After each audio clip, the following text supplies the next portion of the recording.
Вот характерные повреждения, которые оставляют слизни и улитки на георгинах.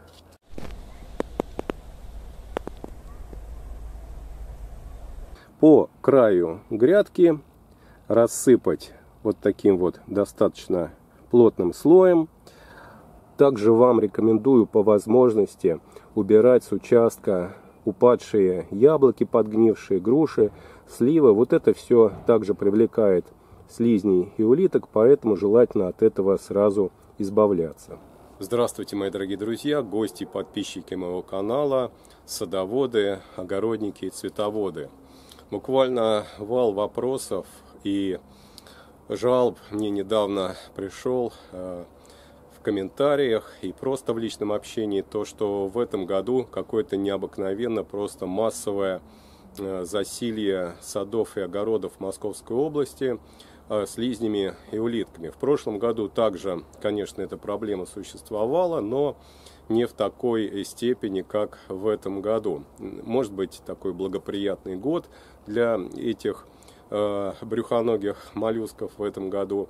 Ну, в общем, я решил снять еще одно такое расширенное дополнительное видео о борьбе с улитками, со слизнями. Я уже снимал видео, но вопросов очень много, и решил еще более широко осветить этот вопрос, как же можно все-таки более эффективно бороться с данными вредителями наших садов, огородов и цветников.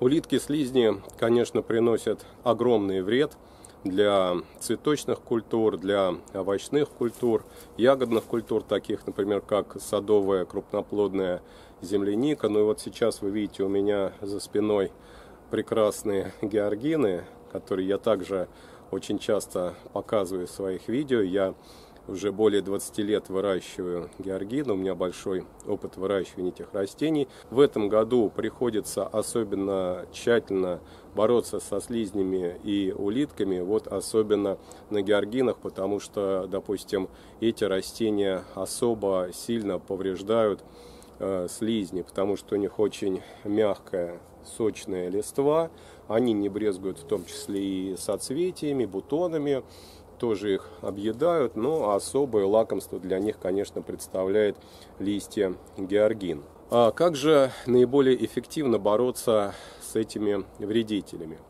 Тут существует несколько подходов. Вот начну я как бы издалека. Я вам рекомендую все-таки вот обратить внимание, насколько чисто в вашем саду, в вашем цветнике, в вашем огороде. Слизни и улитки очень любят такие замусоренные,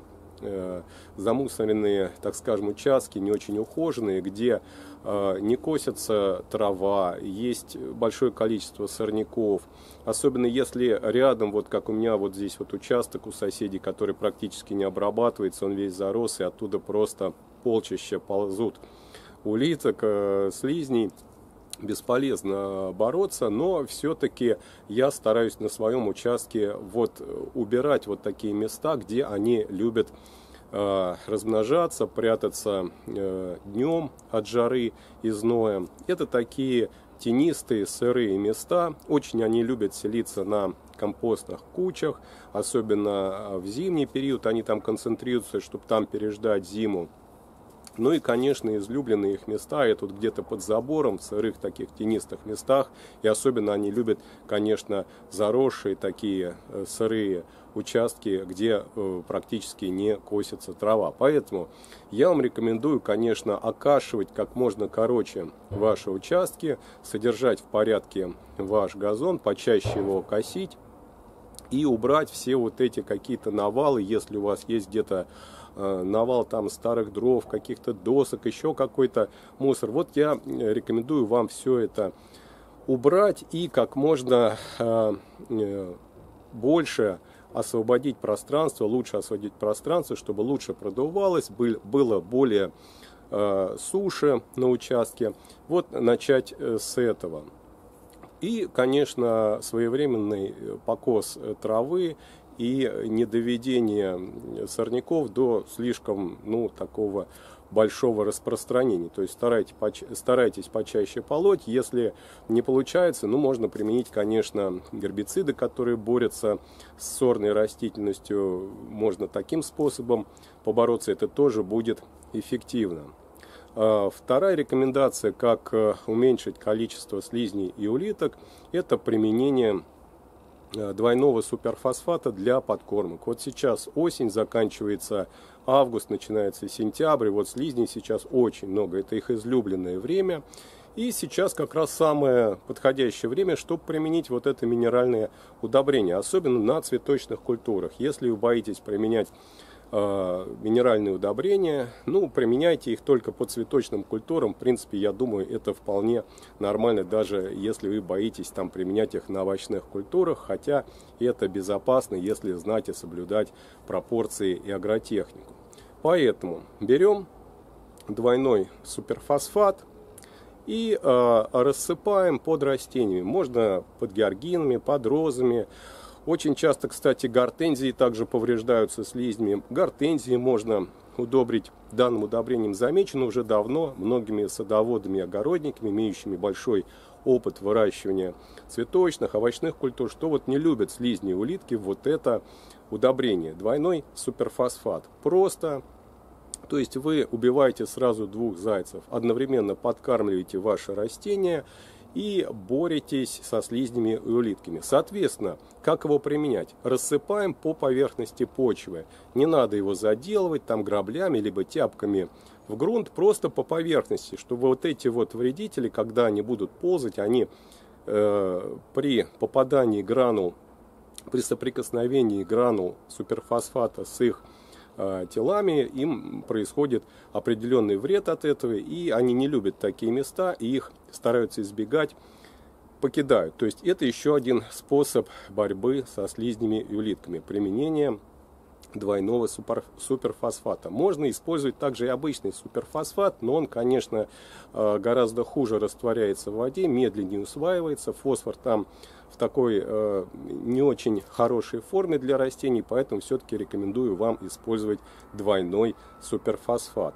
Следующая рекомендация, она, наверное, будет, возможно, самой эффективной в борьбе с этими вредителями, это использование определенных препаратов. Один из препаратов, который я уже вам показывал, которым я регулярно пользуюсь, и он достаточно эффективный, это вот такой препарат слизнеед Нео. Это не реклама, вы можете использовать любой другой препарат, который вам понравится, который борется с данными вредителями, с брюхоногими моллюсками. Но я вот использую вот этот препарат, и в принципе я им доволен. Сейчас я вам покажу, как правильно его применять, потому что многие садоводы, особенно начинающие, в том числе цветоводы, просто не знают, как правильно его применить, и он не проявляет себя должным образом, то есть эффективность у него снижается. Сейчас я вам покажу, как его лучше всего применять, чтобы эффективность была выше. А делают в основном как? Берут вот данный препарат и рассыпают его под растением просто поверху, по земле. Вот данный способ наименее эффективный, а эффективный способ сейчас я вам покажу. Также вам рекомендую по возможности убирать с участка упадшие яблоки, подгнившие груши, сливы. Вот это все также привлекает слизней и улиток, поэтому желательно от этого сразу избавляться. Так, смотрите, здесь у меня растут георгины, которые я вырастил из черенков.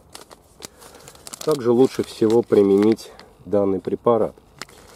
Где-то в середине грядочки выбирайте такое место. Посыпайте небольшое количество гранул. Сейчас вам поближе покажу. Они вот такого ярко-синего цвета.